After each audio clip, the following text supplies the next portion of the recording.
Oi, gente, tudo bem? Olha só, eu queria falar com vocês agora sobre a Revolução Industrial. Para entender a Revolução, esse movimento, primeiro nós precisamos entender que a produção de mercadorias ela passou por uma transformação da produção artesanal, que era feita na casa do artesão, onde ele controlava toda a produção, desde a obtenção da matéria-prima até a venda da mercadoria para o seu consumidor. Tudo isso era feito por ele, mas com a Revolução Industrial, a chegada das máquinas, modernizando a produção, o papel do burguês, que vai ser o grande financiador dessa transformação do artesanato para a maquinofatura, esse processo todo ele vai ocorrer principalmente na Inglaterra, a partir do século XVI. Okay? A grosso modo, a Revolução Industrial ocorre no século XVIII. Mas, para nós entendermos como esse processo ocorre, nós precisamos voltar no tempo, lá no século XVI, e começar a entender as condições que foram criadas para que a Inglaterra fosse a pioneira nesse movimento. Okay?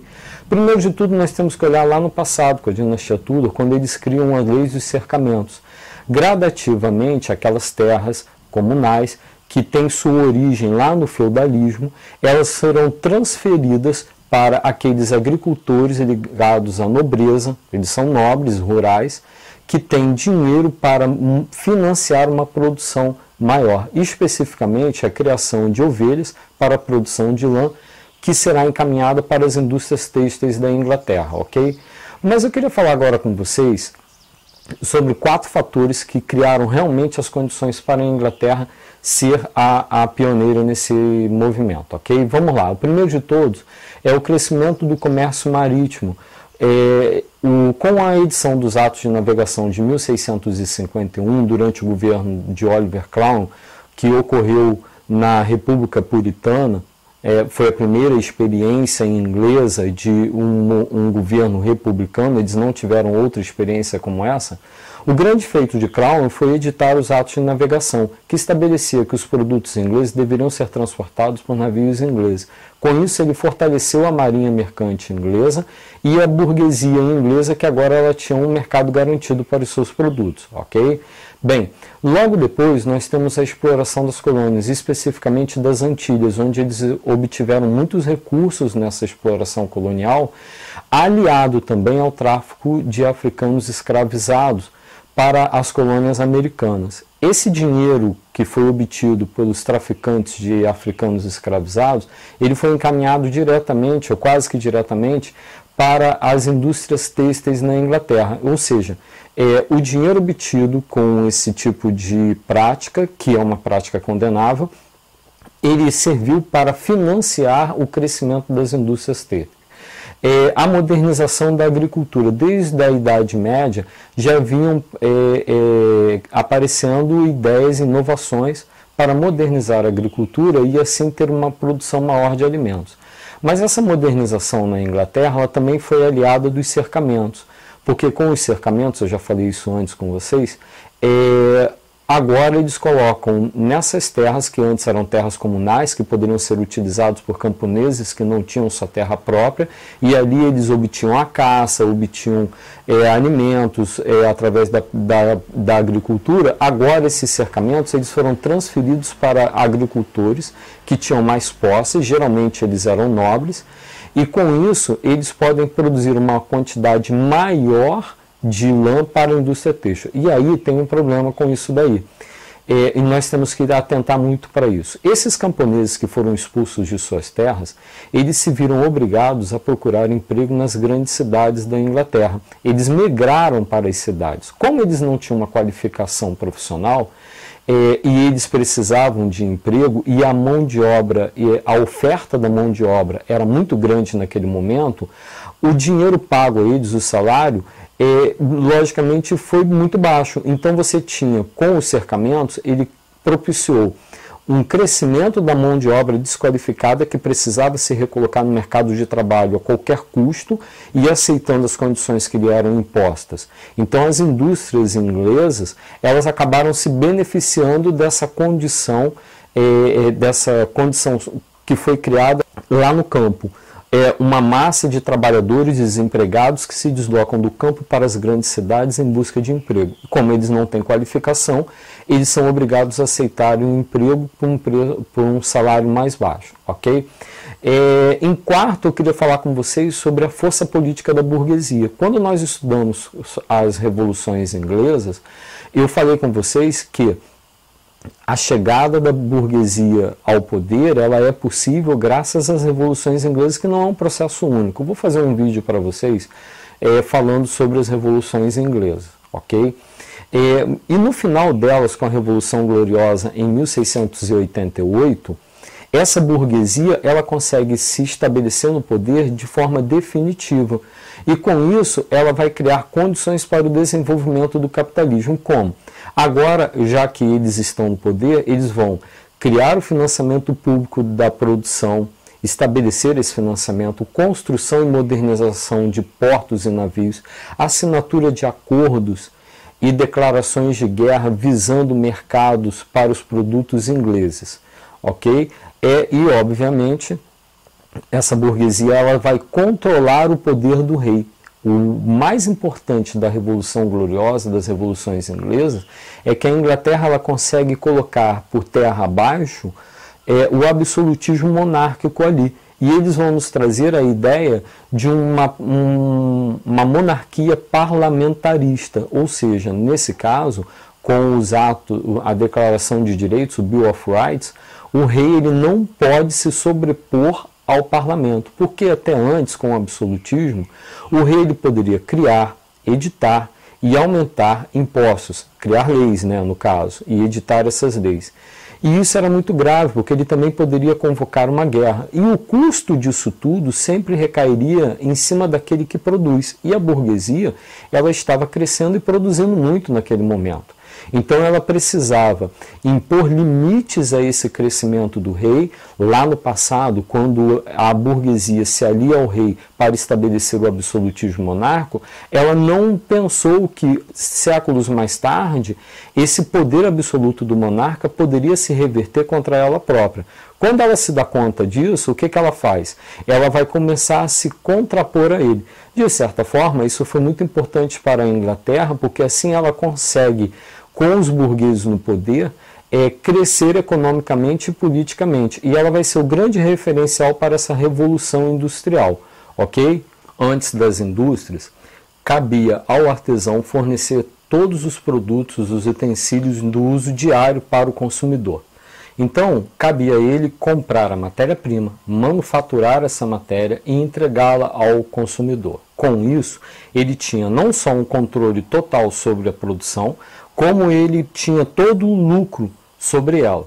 Além do que, ele era dono não só das ferramentas, como também do próprio local dele de trabalho. Mas isso daí tinha alguma desvantagem. A principal delas, que eu vou tratar aqui, era a baixa produtividade. Como era só um trabalhando, no máximo ele tinha um ajudante. Vocês lembram lá da questão das corporações de ofício, onde algumas oficinas tinham seus ajudantes e as corporações de ofício controlavam a qualidade do produto, o preço, quem poderia exercer essa profissão, que geralmente eram ligados à própria família.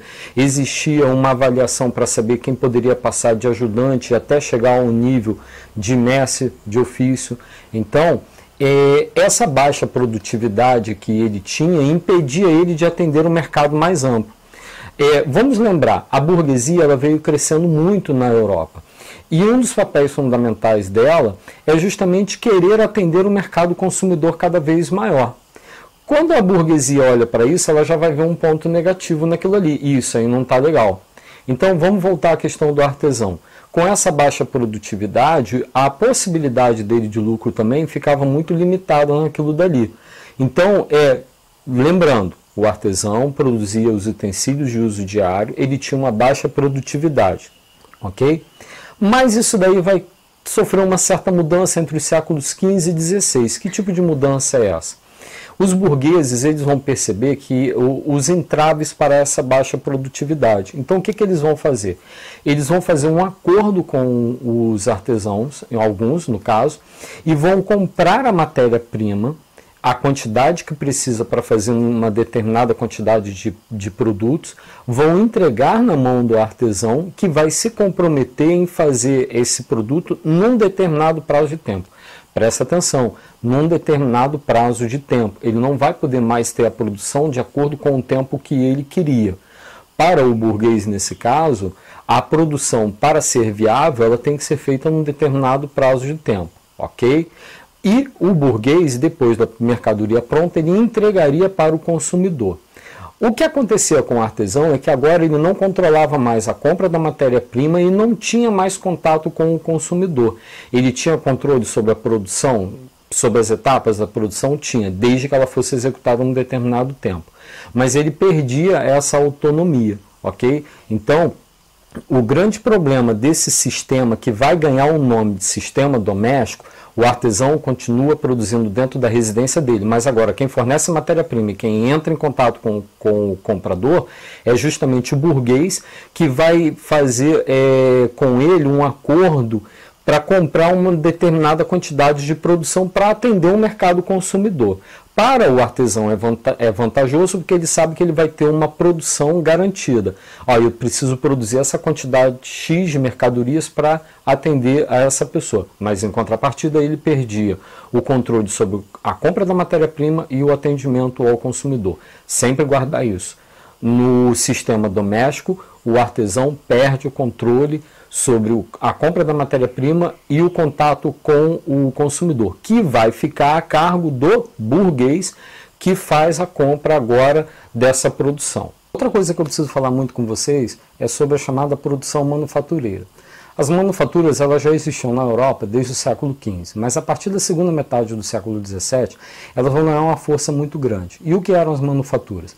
Era a concentração de dezenas ou até centenas de trabalhadores num determinado local, onde elas executavam as tarefas. A questão é que com o desenvolvimento das manufaturas, agora aquele artesão que executava o trabalho dentro da sua residência, ele não mais vai fazer isso. Ele vai fazer isso dentro desse local que pertence a uma pessoa.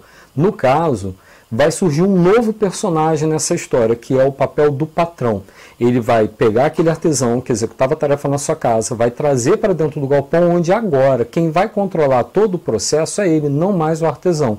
Ele vai fornecer o local, ele vai fornecer a matéria-prima, ele vai fornecer as ferramentas, ele vai controlar o tempo de produção, ele vai dividir a produção em tarefas, cada um executa uma parte da produção.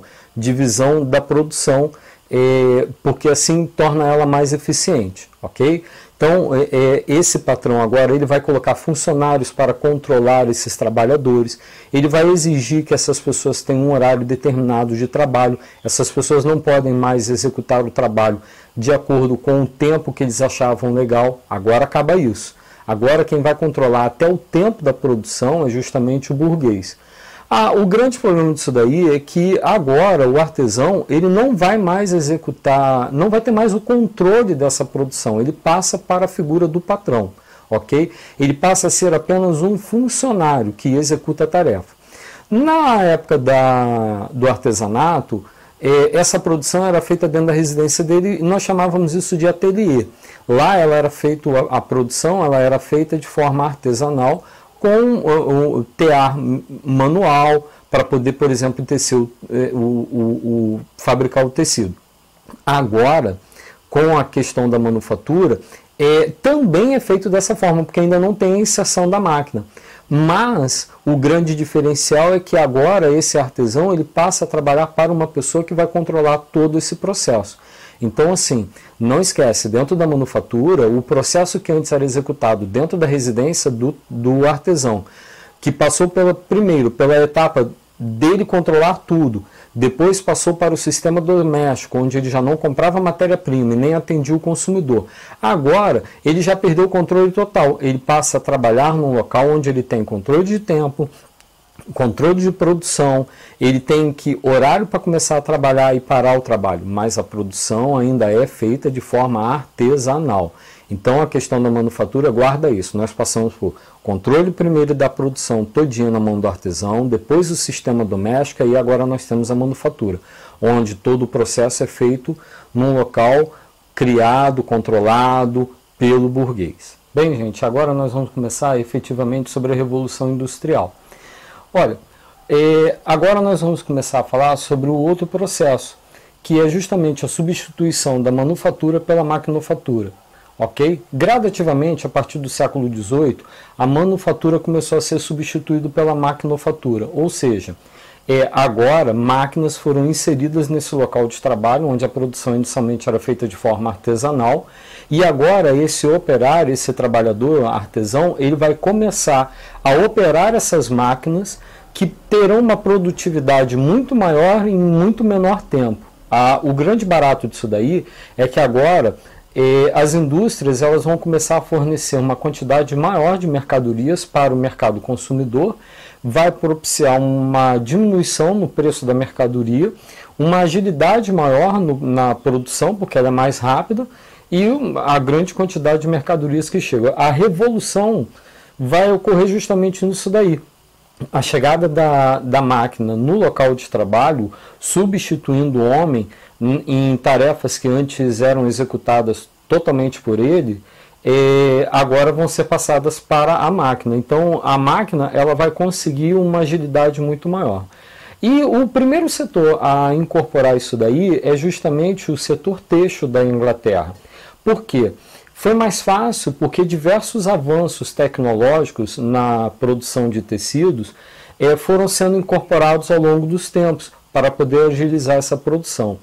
E houve um intercâmbio também entre as civilizações, modernizando esse sistema de produção.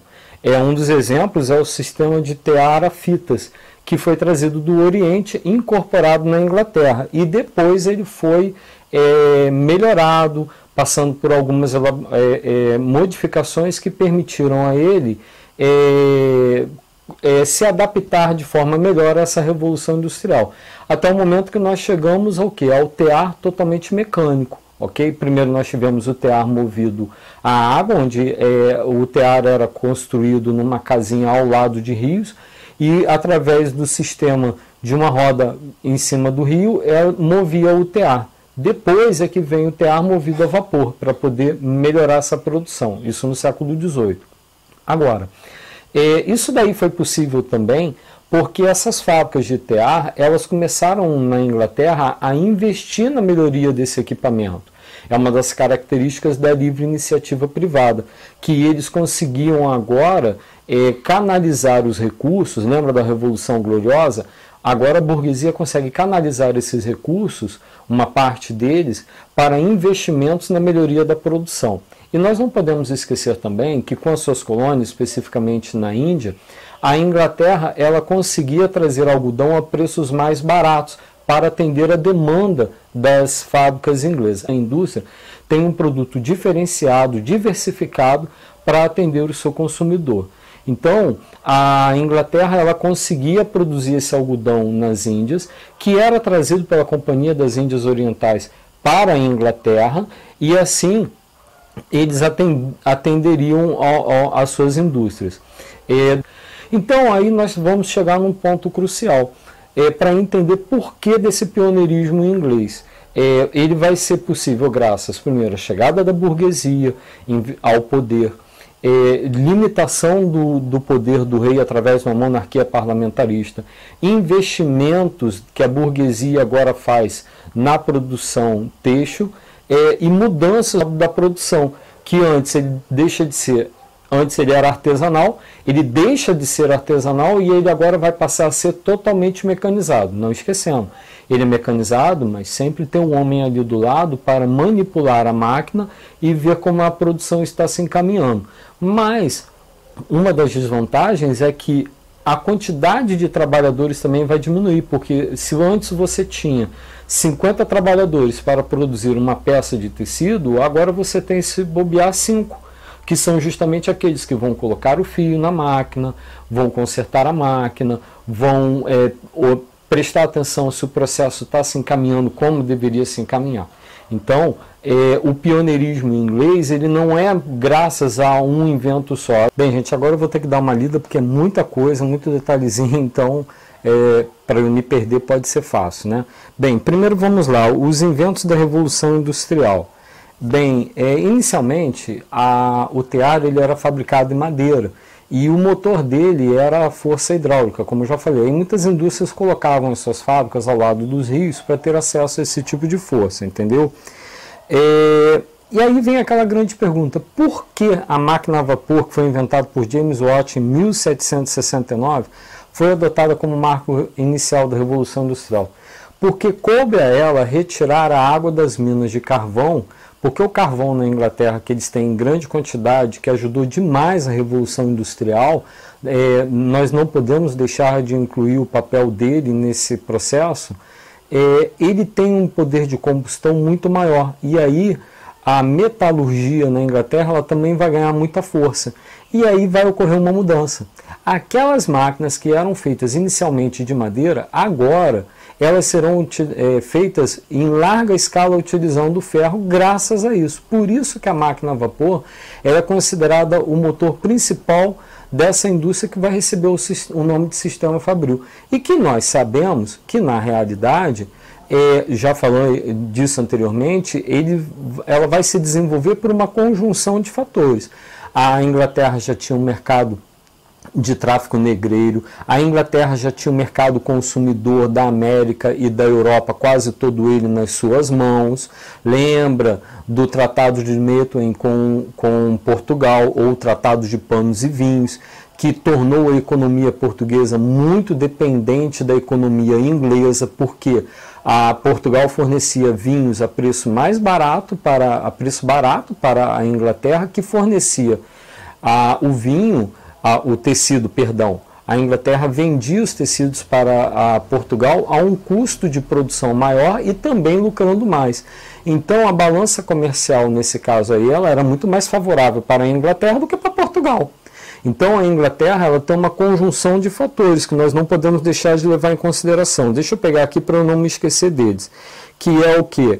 A experiência no setor, a matéria-prima que eles já tinham na Índia e também a matéria-prima do carvão e de minério de ferro também, capital, mão de obra vinda dos campos, vasto mercado de leis que estimulava a livre iniciativa, que possibilitou a eles esse avanço e investimento nessa área, ok?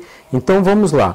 Aí vem aquela pergunta, vamos voltar àquela pergunta: por que a máquina a vapor de James Watt? Já falei, porque ela permitiu um acesso às minas de carvão que tinham um poder de combustão muito maior, que acelerou a metalurgia inglesa. Mas tem outras invenções também, outras inovações que vêm se somar à máquina a vapor.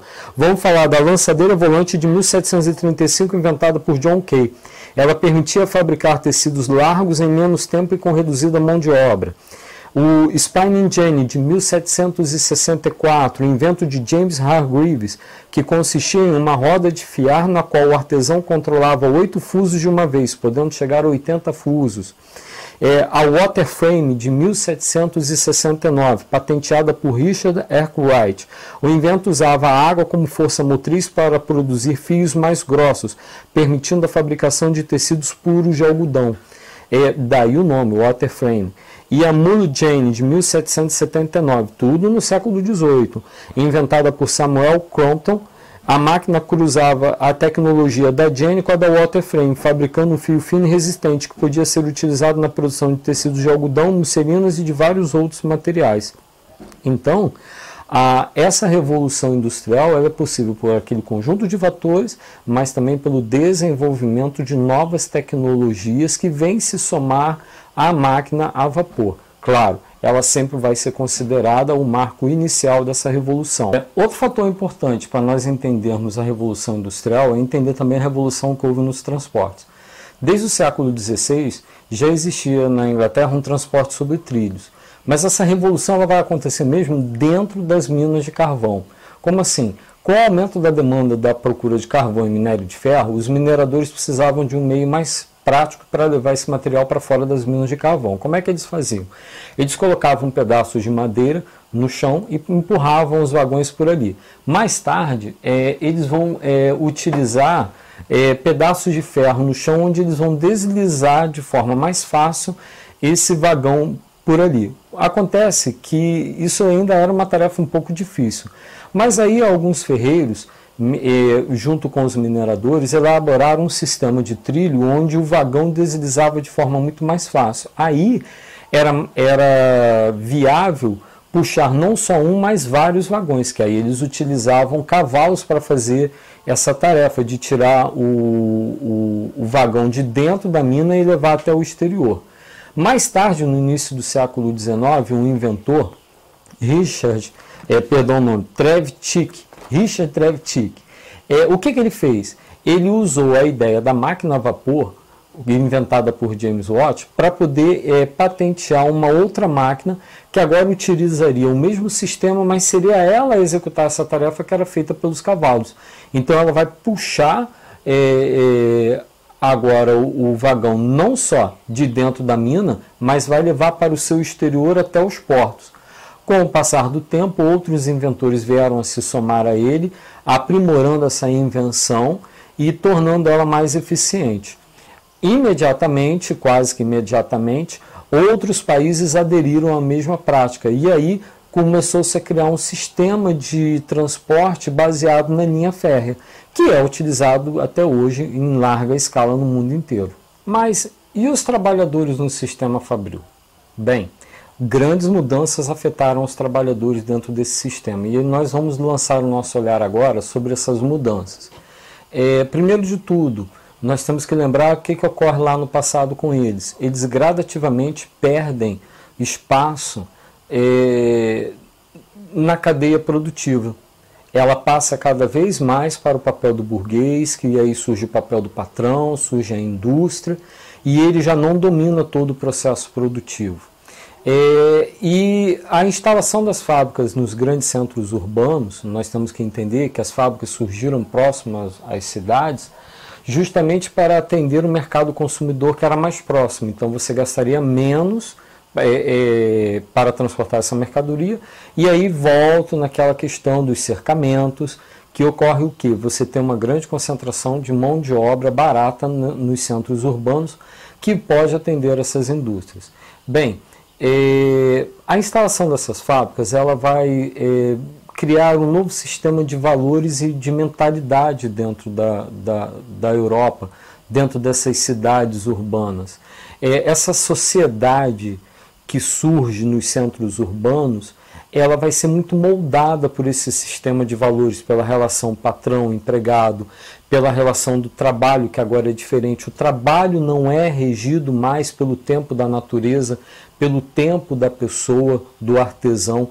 Não é ele mais que dirige a produção, agora é alguém que controla toda essa produção.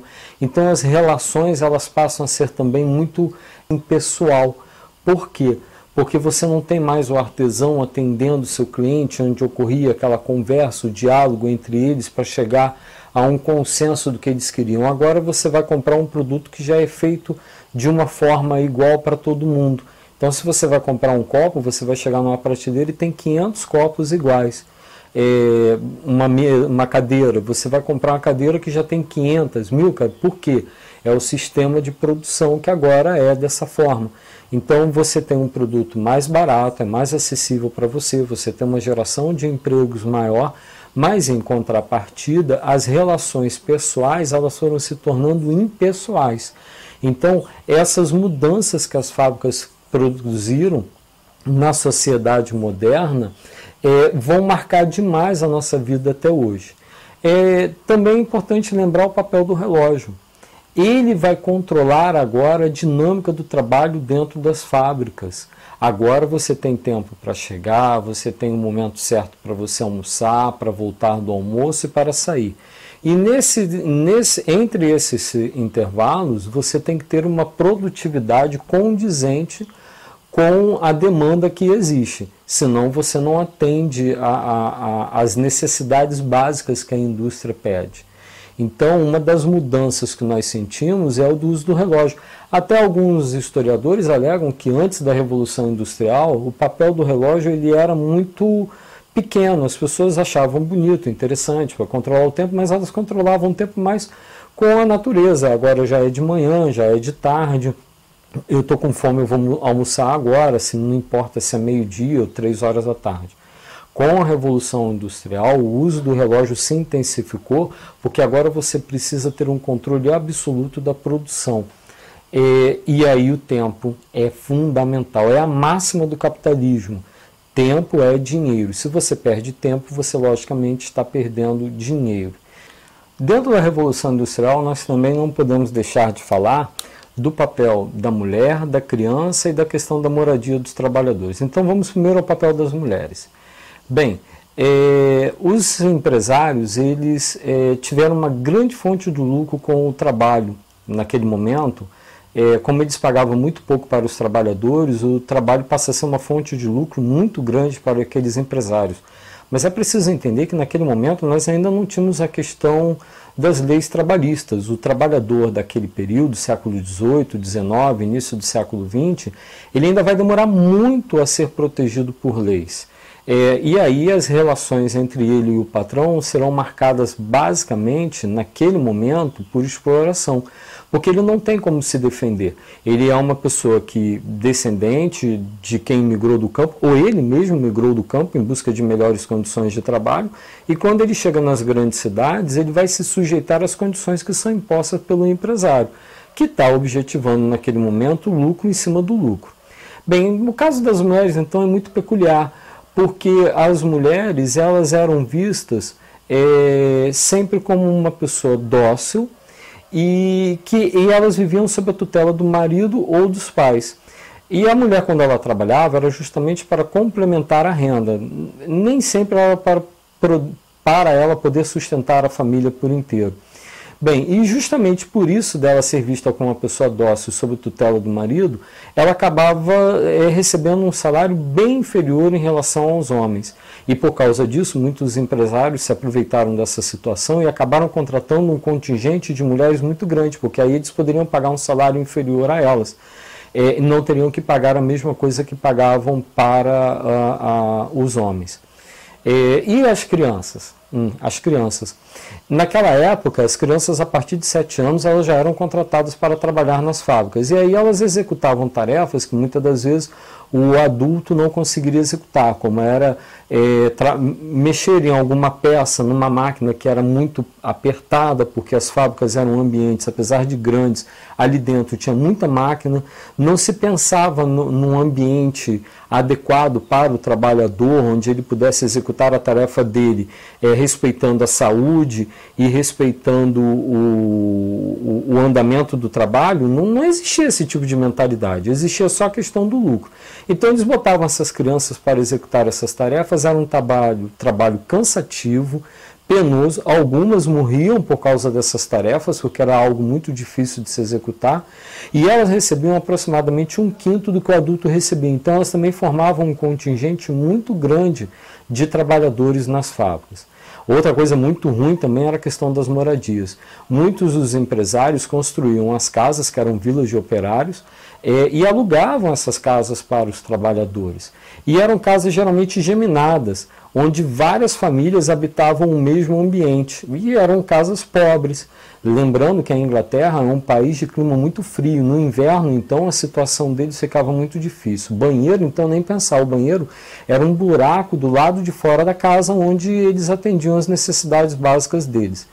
Um problema disso daí é que muitas dessas fossas, ficavam próximas a fontes de água. Então houve uma contaminação muito grande dessas fontes, e no século XIX a Inglaterra vai passar por um problema de epidemias muito grande. A cólera, então, é um problema sério para eles, e eles vão levar um tempo muito grande para descobrir que é justamente por causa dessa condição insalubre, de falta de higiene, onde as fossas são próximas às fontes. Então lá embaixo elas contaminavam a água, e a água era consumida por eles.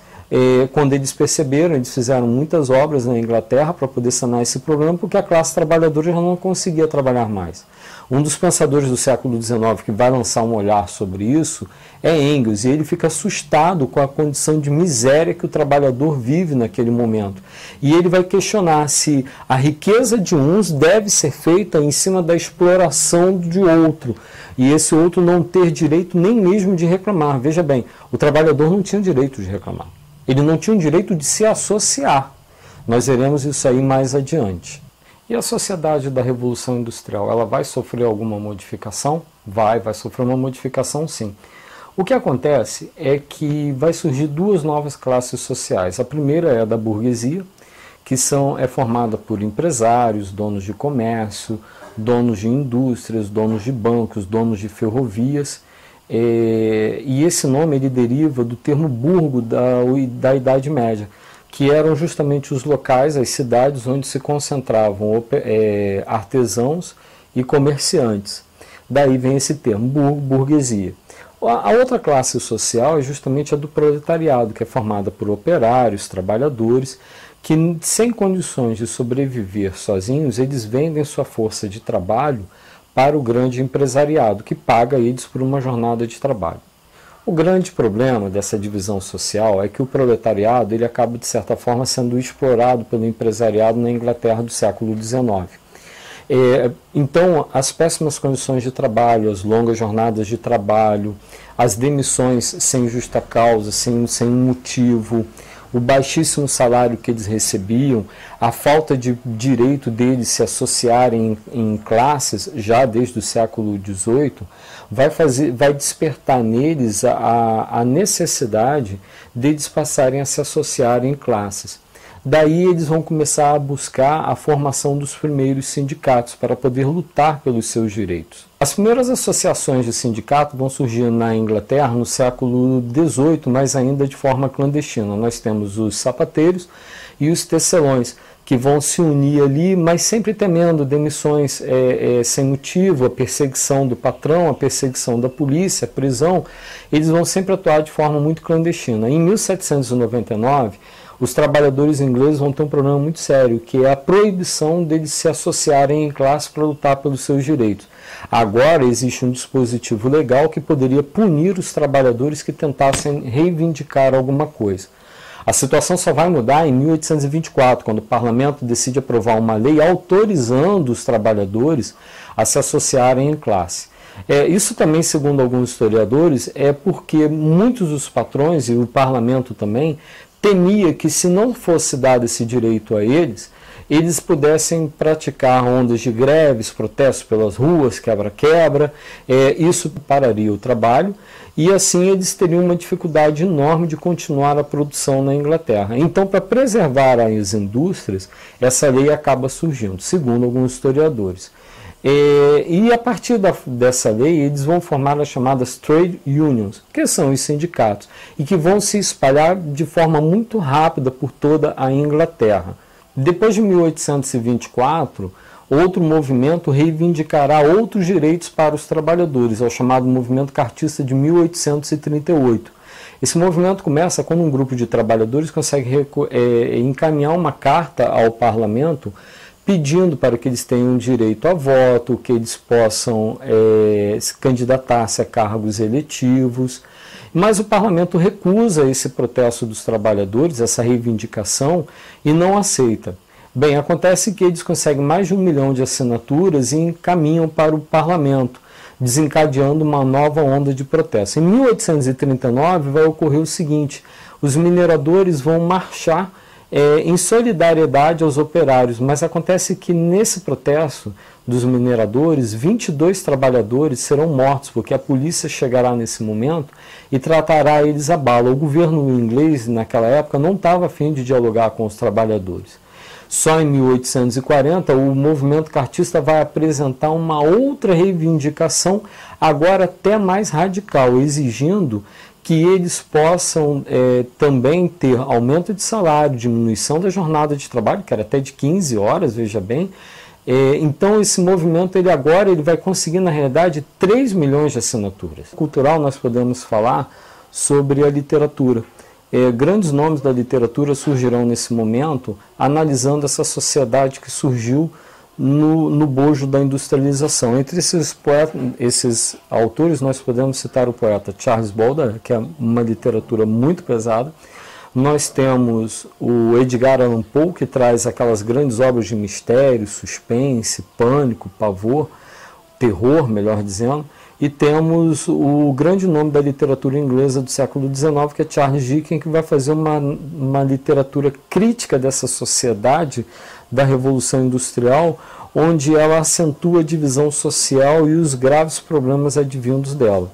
Então, no campo da literatura temos ele. No campo da sociedade, nós temos o crescimento das multidões nos grandes centros urbanos, que vai tornar as relações mais impessoais, porque as pessoas não se conhecem, elas apenas vivem no mesmo meio, mas por ser uma quantidade de pessoas tão grande, elas acabam não sabendo quem são as outras que estão ali ao lado delas, e isso vai provocar também o crescimento da criminalidade urbana sem precedentes. A Inglaterra chegou ao ponto de criar a Scotland Yard, que é justamente para controlar movimentos sociais, e ela acaba também tendo que atuar evitando o crime nas grandes cidades. Mas isso daí a Inglaterra só vai conseguir melhorar no século XX. Essa situação é muito difícil. E no campo econômico, nós temos o destaque que a Inglaterra vai ter. Ela se torna a grande potência mundial daquele momento graças ao investimento dos lucros obtidos com a industrialização. A relação da Inglaterra com a Índia, que era sua colônia, é muito peculiar, porque o que eles fazem? Como a Índia era uma colônia da Inglaterra, eles vão impedir a entrada de produtos indianos na Inglaterra, mas vão estimular a entrada dos produtos ingleses na Índia. Isso vai levar a indústria indiana praticamente à ruína. Os tecidos indianos, por exemplo, não encontrarão saída e não conseguirão competir com os tecidos mais baratos e em maior quantidade produzidos pela indústria inglesa.